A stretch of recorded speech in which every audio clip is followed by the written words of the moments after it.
Buat kalian yang mau mensupport channel ini dengan donasi, atau emang sekedar mau beli mimin kopi, kalian bisa pilih antara Super Thanks atau Saweria. Gue sih nggak masalah kalian pilih yang mana. Cuma kalau bisa, lewat Saweria aja. Soalnya kalau YouTube, potongannya gede, 30%. Kalau Saweria, cuma 5%. Untuk link Saweria, kalian bisa klik aja di atas kanan nih. Atau bisa cek di kolom deskripsi. Tapi kalau mau support, nggak harus donasi kok. Dengan kalian nonton sampai habis, dan memberikan like pada video ini, itu udah ngebantu banget buat support channel ini. Oh iya, kalian juga bisa join nih ke grup Telegram komunitas cerita manhwa yang baru. Untuk linknya, gue tampilin di layar ya. Tapi kalau malas ngetik, cek aja kolom deskripsi. Di sana, kalian bisa sharing nih topik seputar manhwa dan kawan-kawan, dan juga ketemu teman baru. Kalau mau info terbaru dari Mimin, misalnya upload kapan atau misalnya ada telat upload, Mimin pasti akan langsung infokan di Telegram. Makanya, jangan lupa join ya. Gak perlu berlama-lama lagi, kita mulai aja ceritanya. Halo guys, Sabik di sini, dan sebelum mulai ceritanya, gue mau ngumumin nih kalau Mimin sekarang ngadain giveaway. Mimin mau giveaway satu buah HP baru saat nanti udah menyentuh 50.000 subscriber. Untuk ikut atau berpartisipasi ada beberapa syaratnya nih, tapi simple banget. Syarat dan ketentuannya kalian bisa lihat nih di Instagram Mimin. Instagram Mimin tuh nih, Mimin tulis nih HP Sabik 12, atau kalian bisa lihat aja nih di link di deskripsi, udah Mimin cantumin di bawah. Di Instagram Mimin itu ada postingan dengan logo cerita manhwa. Nah, di sana kalian bisa lihat tuh syarat dan ketentuannya. Gak susah kok, syaratnya simple banget. Gak pakai ribet, gak pakai susah. 2 menit selesai. Pemenangnya akan Mimin umumin saat udah menyentuh 50.000 subscriber. Tunggu apa lagi? Makanya yuk buruan subscribe biar cepet-cepet giveaway-nya. Nanti bakal ada giveaway terus kok, tenang aja. Oke, segitu aja. Kita lanjut ke ceritanya. Terus ini di rumah ya kayaknya ya. Tianming nelfon orang nih. Halo Tuan Liu, apa bisa Anda meminjamkan beberapa uang? Halo, jangan tutup teleponnya. Terus ya mereka stres lah karena kan bangkrut kan. Cicing berkata, sayang, aku gak mau hidup seperti ini. Suan Yuan merespon, aku juga gak mau. Sekarang rumah ini disegel oleh bank dan rekening dibekukan. Aku gak bisa melakukan apa-apa. Jangan menangis, kita udah berakhir. Suan Yuan bertanya, ayah, kok masih gak bisa meminjam uang? Ayahnya menjawab nih, aku sudah menelpon semuanya, tapi gak ada yang mau meminjamkan uang pada kita. Cicing berkata, mertua, suamiku, sepertinya ada satu orang yang mungkin mau meminjami kita uang. Siapa? Chang Pei-chen. Sekarang kita pergi nih ke perusahaan milik Chang Pei-chen. Nah, kita lihat tuh ada si Xiaoran tuh, polisi, dan juga itu Lao He. Nah, jadi karena ledakan itu jadi mulai rame kan. Seseorang berkata nih, tapi gue gak tahu nih yang ngomong nih TV atau orang, tapi intinya ada omongannya nih. Dia menemui polisi untuk memberikan bukti-bukti terkait ledakan di pembangkit nuklir. Kebanyakan pekerja yang menjadi korban dalam ledakan tersebut mengalami luka ringan dan kehilangan kesadaran. Sementara karena guncangan ledakan membuat beberapa kerusakan, tetapi gak ada korban jiwa. Pembangkit yang meledak bisa dikendalikan dan tidak menimbulkan polusi karena ledakan. Namun Chang Tianming harus bertanggung jawab penuh atas segala kerusakan yang ada. Nah itu tuh. Terus kita lihat nih, ada si Miao siapa lagi? Oh iya, Chang Miao, sekretarisnya. Chang Miao berkata, Presiden Chang Tianming bilang dengan hormat ingin bertemu dengan Anda. Dia sekarang berhutang ratusan juta dan seharusnya dia datang kemari untuk meminjam uang kepada Anda. Apa aku perlu memanggil satpam untuk mengusir mereka? Gak perlu. Aku sudah berencana menunggu dia datang untuk memohon.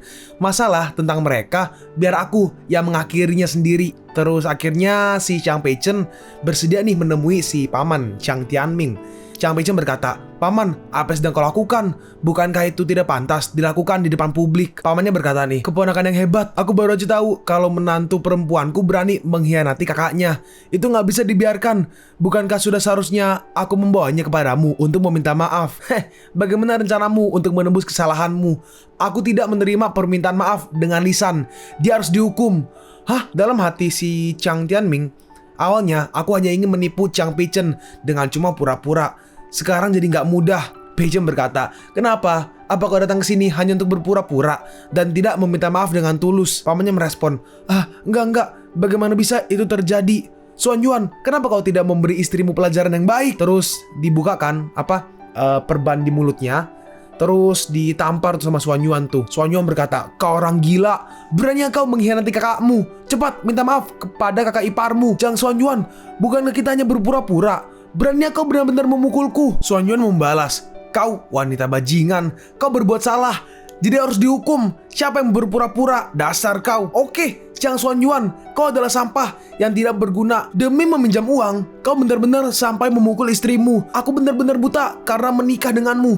Jika saja aku waktu itu tidak putus dengan Chang Peichen, aku tidak akan berakhir seperti sekarang. Hah? Kau menyesal menikah denganku? Kau, wanita jalang yang matanya terbuka lebar saat melihat uang. Apa menurutmu, Chang Peichen saat ini masih mau denganmu? Dia adalah bos dari perusahaan besar. Apa yang kau punya? Jangan mimpi. Lihat tuh, si Cicing ditendang sama Xuan Yuan. Cicing pun sampai kayak pingsan tuh ya. Si paman berkata nih, Tianming, keponakan, apa ini sudah cukup? Peichen menjawab nih, oke, aku tidak marah lagi. Kau bisa pergi sekarang. Mendengar itu Tianming bingung. Hah? Ini langsung pergi? Kami... Peichen bertanya, bagaimana? Apalagi, apa kau masih ingin meminta maaf kepadaku? Pamannya merespon, enggak, kami nggak pernah melakukan apapun yang bisa menyakitimu. Xuan Yuan menambahkan nih, kami mengalami kesulitan akhir-akhir ini dan ingin meminjam uang kepadamu. Sepupuku, iya, pinjam uang. Hah? Pinjam uang? Aku ingat, ayahku sakit parah 5 tahun yang lalu. Aku juga pergi meminjam uang padamu. Lalu apa yang kau katakan, hah? Ini...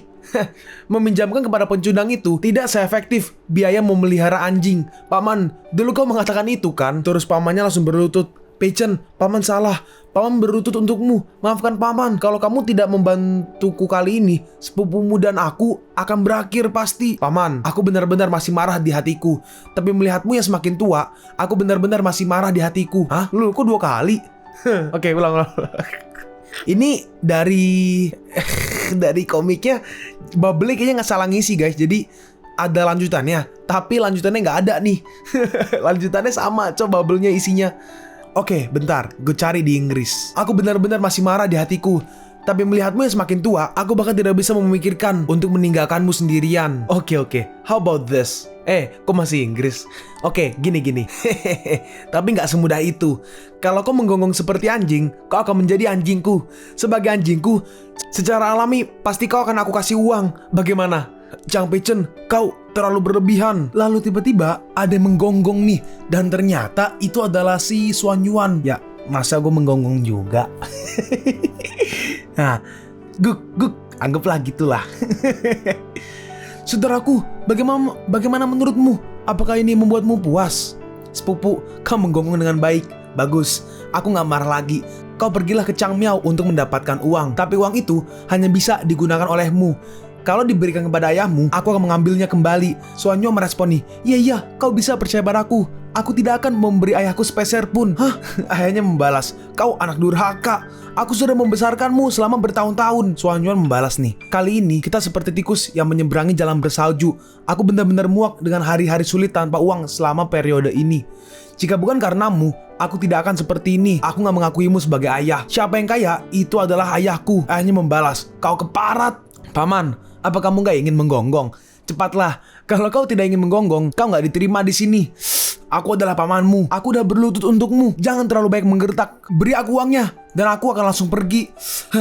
Karena kamu gak mau menggonggong. Ya udah, paman, dulu kau dan grup Kuang Hui bersama-sama mengkhianati ayahku dari dalam dan luar. Katakan padaku, siapa orang itu? Aku akan meminjamkan uang padamu. Pamannya Tianming merespon nih, Peichen, apa yang kau bicarakan? Bagaimana bisa aku mengkhianati ayahmu? Dan aku juga gak mengenal siapapun dari grup Kuang Hui. Dalam hati Tianming, orang itu memperingatkanku. Jika aku mau menyebarkan informasinya, Peichen berkata nih, jika paman tidak ingat, mari kita lupakan tentang masalah pinjaman uang. Pamannya merespon, jangan, aku ingat, dia bernama Su Wenhui, teman sekelas ayahmu di perguruan tinggi. Tapi beberapa tahun yang lalu, dia sepertinya menghilang dan tidak pernah muncul lagi. Dalam hati Peichen, teman sekelas ayah di perguruan tinggi, Su Wenhui. Tianming melanjutkan nih, aku sudah memberitahumu informasinya. Apa bisa kau meminjamkanku uang? Terus dikeluarin nih kartu nih. Ambillah, ada 200.000 di sini. Pamannya merespon, hah? Apa kau bercanda? Cuma 200.000. Peichen membalas, paman, kau nggak bisa menggonggong. Cuma untuk sebuah informasi, 200.000 untuk sebuah informasi itu sudah memberimu wajah. Terus pamannya berkata nih, kalau begitu tunggu, aku baru aja bisa menggonggong. Terus pamannya akhirnya menggonggong juga tuh. Maaf, ini udah kadaluarsa. Aku sudah membesarkan anjing Chang Xuan Yuan. Aku nggak ingin pelihara lagi. Tolong pergilah. Hah? Chang Peichen, kamu mempermainkanku lagi. Aku udah menggonggong. Kau hanya memberiku 200.000. Itu gak cukup. Aku berutang 300 juta pada bank. Kau sudah menghasilkan banyak uang. Bahkan bantuan kecil seperti ini, kau gak bersedia untuk membantu. Meskipun aku adalah pamanmu yang terhubung oleh darah, kalau kau begitu kejam dan gak adil, apa kau gak takut? Aku akan balas dendam padamu suatu hari nanti. Terus tiba-tiba tangan si Tianming di Bogor tuh diborgol oleh si Xiaoran. Nah, dia datang tuh, dia berkata, "Chang Tianming, kau dicurigai memaksa karyawan untuk mengoperasikan pembangkit dengan melanggar aturan, sehingga menyebabkan ledakan dan menimbulkan banyak korban dan melakukan pelanggaran hukum. Sekarang ikutlah dengan kami." Kita lihat tuh, ada surat penangkapan yang dipegang oleh si Xiaoran. Tianming merespon, Nggak mungkin. Bukankah aku sudah memberitahu polisi bahwa orang yang bertanggung jawab atas pelanggaran pengoperasian pembangkit itu tidak ada hubungannya denganku? Sekarang orang yang sedang mengoperasikan sedang tidak sadar. Dari mana kau bisa tahu itu? Pei Chen berkata, "Pagi tadi aku melihat berita tentang Tuan He memberikan bukti rekaman videomu kepada polisi. Kau harus bertanggung jawab penuh atas ledakan pembangkit itu. Apa kau tidak menontonnya?" Paman, aku pikir kau nggak akan bisa kembali balas dendam karena penjara adalah tujuan akhirmu. Lalu setelah itu kita pergi nih ke perusahaan milik Chang Pei-chen. Dalam ada seseorang nih yang datang, militer. Mungkin bawahannya Pei-chen kali ya. Seseorang berkata, "Ya Tuhan, ada anggota militer datang ke perusahaan kami. Kakinya yang panjang itu sangat indah. Iya, kaki Presiden Chiang juga panjang. Jika Presiden Chiang memakai seragam militer, pasti dia akan lebih tampan." Nah, ternyata bener tuh guys, bawahannya. Si tentara itu menemui si Chang Pei-chen. Si bawahannya berkata, "Komandan, informasi tentang Su Wenhui sudah diselidiki. 5 tahun yang lalu, dia menerima sejumlah uang yang banyak di rekeningnya. Kemudian mulai usaha bersama Chang Tianming. Sekarang memakai nama samaran Ma Wenyuan. Beberapa waktu yang lalu masih berada di Jiangnan dan masih bertanggung jawab atas beberapa aktivitas bisnis grup Guanghui." Terus dilihat berkasnya. Dalam hati Pei-chen, benar, itu dia. Aku masih ingat wajah ini. Kita lihat ini sedikit flashback ya. Pas ayahnya meninggal, terus si Suan Yuan diinjek-injek tuh. Tidak hanya mengkhianati ayah, dia juga mencoba untuk membunuhku. Pei-chen berkata, "Cao Chun, setelah perayaan bisnis batu bara terbaru selesai, kita akan pergi ke Jiangnan. Aku akan membunuh Su Wenhui secara pribadi dan menarik semua monster di belakangnya." "Baik, komandan." Terus sekarang kita pergi nih ke Suewu dan juga ibunya. Ibunya berkata, "Suewu, kau harus menyuruh Chang Pei-chen mengumumkan kepada semua orang di pesta perayaan. Kau adalah pemegang saham utama grup Chiang dan semua properti ditulis atas namamu." Suewu merespon nih, "Ibu, itu berlebihan. Ini adalah perusahaan ayahnya dan dia menyelamatkan peninggalan ayahnya. Bagaimana bisa kita memintanya?" Ibunya membalas, "Kau bodoh, dia adalah suamimu. Bagaimana bisa dia memiliki sesuatu tanpa melihatmu? Lihat, Cicing sekarang tidak memegang uang sama sekali. Seberapa buruk itu pria menjadi jahat ketika mereka punya uang. Pada saat itu, dia akan menyukai wanita lain dan pergi. Maka kau tidak akan mendapatkan apa-apa. Dan lihat, Chang Miao, sekretarisnya. Dia terlihat seperti rubah. Kau harus menjaganya." "Bu, Pei-chen dan Chang Miao bukanlah orang yang seperti itu." Terus nggak lama setelah itu, pintu terbuka dan ternyata itu adalah Pei-chen harusnya. Yap, Pei-chen masuk nih, dia berkata, "Suewu, Bibi, apa kalian sudah bersiap-siap? Pesta perayaan akan segera dimulai." Ibunya membalas, "Chang Pei-chen, kau datang di waktu yang tepat. Aku punya sesuatu untuk dijelaskan padamu." Pei-chen bertanya nih, "Bibi, katakan aja." Ibunya melanjutkan, "Aku ingin bilang, kau harus mengumumkan di pesta perayaan. Semua kepemilikan properti yang kau punya ditulis atas nama Suewu." Suewu membalas, "Bu, jangan teriak-teriak. Bagaimana bisa properti seharga ratusan juta ini berubah nama begitu mudah?" "Hah? Semua properti? Awalnya kau tidak memiliki apa-apa, tapi keluarga kami tidak membencimu dan masih menerimamu sebagai menantu. Apa kau tidak mau menyerahkan propertimu? Kalau kau nggak mau, maka ceraikan Suewu. Aku secara alami bisa menemukan suami untuk Suewu yang bersedia menyerahkan semua hartanya." "Bu, cukup. Aku nggak akan pernah menceraikan Pei-chen. Terlepas dia punya uang atau enggak, dia adalah suamiku. Kau menyerah aja." Terus si Pei-chen ditarik nih oleh si Suewu. "Udah, pergi." Mereka berdua pun langsung pergi. "Hei, apa kau gila karena dia? Aku lakukan semua ini demi kebaikanmu, tapi kau malah berteriak padaku. Nanti kau akan menyesalinya." Dan yaudah, mereka berdua pergi kan. Nih yang beginian nih, gue kasih dolar kuning ya. Gue sensor ya. Over, Cok. Aduh. Pei-chen berkata, "Sebenarnya yang dikatakan Bibi itu benar. Kita udah menikah. Hartaku harus diserahkan kepada istriku. Aku tidak menginginkan uangmu. Aku akan mendapatkannya sendiri." Pei-chen merespon, "Kalau begitu, bantu suamimu. Aku nggak sengaja mendapatkan uang yang banyak dan aku nggak tahu bagaimana mengelolanya. Istriku, tolong bantu aku." Terus Suewu merespon, "Kalau begitu, aku akan berjanji untuk membantumu." Nah, dan akhirnya nih mereka berdua ke panggung nih. Nih kayak ada acara gitulah. Pei-chen berkata nih, "Terima kasih sudah datang. Kesuksesan proyek ini tidak lepas dari dukungan kalian. Selain itu, aku umumkan di masa depan pemegang saham utama dan manajemen perusahaan grup Chang akan dipegang oleh istriku, Wang Xuewu. Aku berterima kasih atas kegigihannya selama aku berusaha. Orang-orang berkata nih, hah, transfer semua aset ke istrinya. Emang benar-benar beruntung menjadi istri Chang Pei-chen.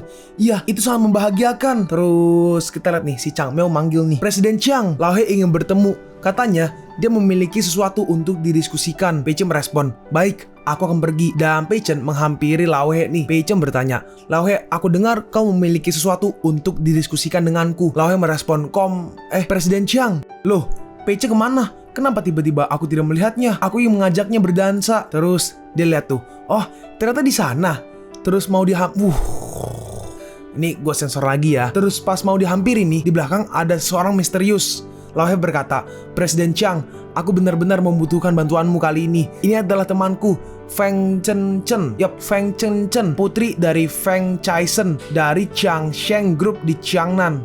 Halo, saya Feng Chen Chen dari grup Chingsheng. Lao He melanjutkan nih, Presiden Chang, Nona Feng dan ayahnya baru-baru ini telah berkali-kali mau dibun. Gak gue ngomong ya, karena kayaknya itu lumayan sensitif deh ngomong-ngomong kayak ada kata bun.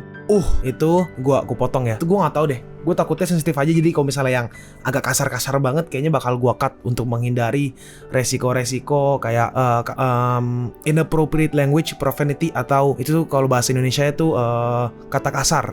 Nah itu gue kurangin untuk menghindari. Lao He melanjutkan, dia telah melarikan diri beberapa kali. Aku ingin minta tolong, Presiden Chang, apa bisa Anda mengirim seseorang untuk melindungi mereka? Chen Chen berkata, dia bilang Tuan Chang ada hubungannya dengan militer. Jika Tuan Chang bisa selalu melindungi keselamatan kami, grup Changsheng pasti akan memberikan imbalan yang tinggi. Terus tiba-tiba kita lihat nih, ada orang yang misterius tadi kan, Cao Chun. Ya, kita lihat orang itu langsung tuh ditendang sama bawahan dari Pei-chen. Tapi ternyata ada dua kan. Jadi ini satu dikalahkan nih sama si bawahannya. Dan satu lagi, Pei-chen, dalam hati Pei-chen, masih ada satu lagi. Kita lihat tuh, yang satu lagi yang ngikutin si Xuewu langsung nih menurunkan pistol ke kepala dari Xuewu. Pei-chen, si penjahat berkata, Chang Pei-chen, kalau kau ingin istrimu tetap hidup, kau harus membunuh perempuan bernama Feng di sebelahmu itu. Sebenarnya mereka datang ke sini untuk membunuhku. Aku akan hitung mundur dari 3. Kalau kau tidak melakukannya, aku akan membuat kepala istrimu yang cantik ini meledak. Wah, ini juga gila nih, harus gue sensor. 3, 2, 1. Terus si Chen Chen ditarik dan langsung ditahan tuh sama si Pei-chen tuh. Pei-chen berkata, Nona Feng, ini masalah mendesak, silahkan kerjasama denganku. Chen Chen merespon, apa aku bisa percaya padamu? Aku janji. Dan si Chen Chen langsung sama si Pei-chen guys. Dan melihat itu orang-orang kaget. Melihat itu, si penjahat juga kaget tuh. Bajingan, aku memintamu untuk membunuhnya. Siapa yang memintamu untuk menciumnya? Terus dengan cepat nih, si bawahan dari Pei-chen langsung nih menyerang dari belakang. Jepret. Dan dia pun langsung tumbang. Dan Xuewu pun langsung terlepas tuh dari genggamannya. Xuewu, apa kau baik-baik aja? Pei-chen menghampiri Xuewu.